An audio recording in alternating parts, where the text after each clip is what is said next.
On va parler des effets de groupe, parce qu'on entend tous les samedis avec les manifestations, on entend beaucoup parler d'effets de groupe, et j'aimerais justement éclaircir un peu cette idée d'effet de groupe, parce qu'en psychologie sociale, on a une étude qui est une des études pionnières de la psychologie sociale qui nous explique cet effet de groupe. Alors je vais vous la présenter, cette fameuse expérience.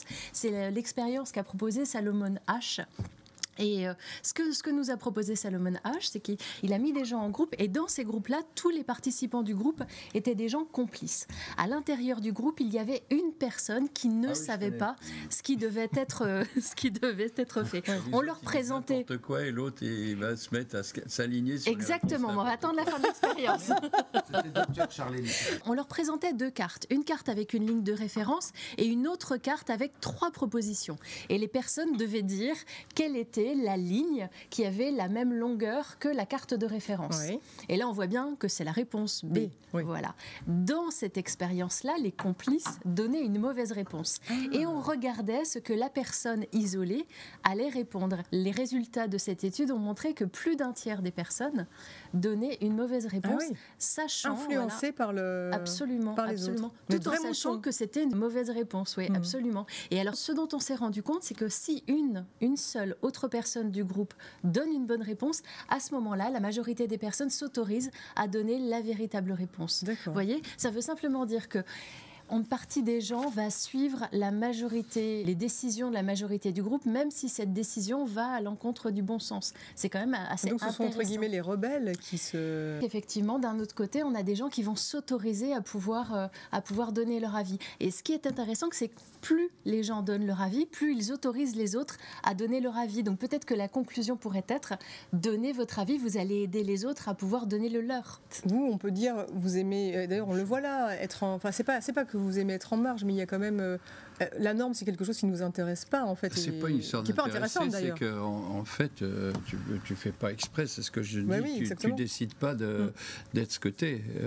À un moment donné, tu t'aperçois que, disons, est-ce que tu vas avoir l'autorité de t'autoriser à être ce que tu es? Mais dès le lycée, moi, sur les photos scolaires, j'ai la position que j'adopte, le look, ça correspond pas, et à ce moment-là, je le fais pas d'une manière vraiment consciente. Je fais juste, c'est comme ça. Et simplement, j'ai été élevé dans une famille où mon père, ayant été résistant, m'avait appris à résister à l'autorité. Et j'ai été plutôt... Je pouvais faire ce que je voulais du moment que je le faisais à fond et que j'assumais les décisions avec les risques et les dangers qu'il pouvait y avoir derrière. Donc quand je me suis senti plus à l'aise en France parce que j'étais pas accompagné dans ce que je voulais faire dans le domaine des arts plastiques, j'ai décidé de partir et j'ai assumé tout seul. J'ai pas demandé des subventions, si tu veux, pour partir à New York, où je suis resté pendant 15 ans. Et à l'inverse, quand je me suis senti plus à l'aise à New York, j'ai décidé de faire le chemin inverse. Et c'est s'autoriser à être ce qu'on est finalement. Voilà, mais il faut assumer ses choix. Des fois, ça a un prix. Mais c'est vrai que toute la complexité, c'est pas ce que disait Charlie, c'est pas de la provocation, mais on le voit avec toutes les typicités cliniques, peuvent être les 10, les zèbres, les accentués, parce que c'est un nouveau concept aujourd'hui de parler de. C'est encore la même histoire. Les accentués sont des oversensitifs. Donc comment on peut appeler ça, les neurologies atypiques aussi. Voilà, ce sont pas des gens qui décident. C'est ainsi, on n'entend pas les mêmes bruissements, ou on dit non, tu ne me feras pas dire que c'est la règle C, puisque tout le monde le veut, puisqu'on sait très bien que ça peut mener jusqu'à des bruits de bottes, le problème du groupe. Voilà. Et à un moment, c'est écoute, je suis peut-être tout seul, mais j'ai l'impression que la vérité, c'est la mienne, quoi. C'est pas celle des 10 personnes qui sont en face.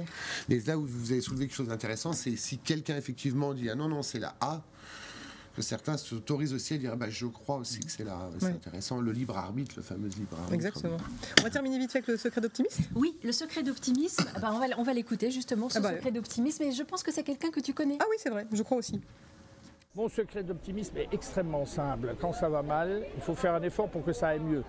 Tout vient de soi-même, avant d'attendre quoi que ce soit des autres ou de la collectivité. Bon, voilà, c'est la thématique de l'émission. Hein. L'étoile, c'est le ténor. Exactement. Mais en tout cas, merci beaucoup, Elisabeth.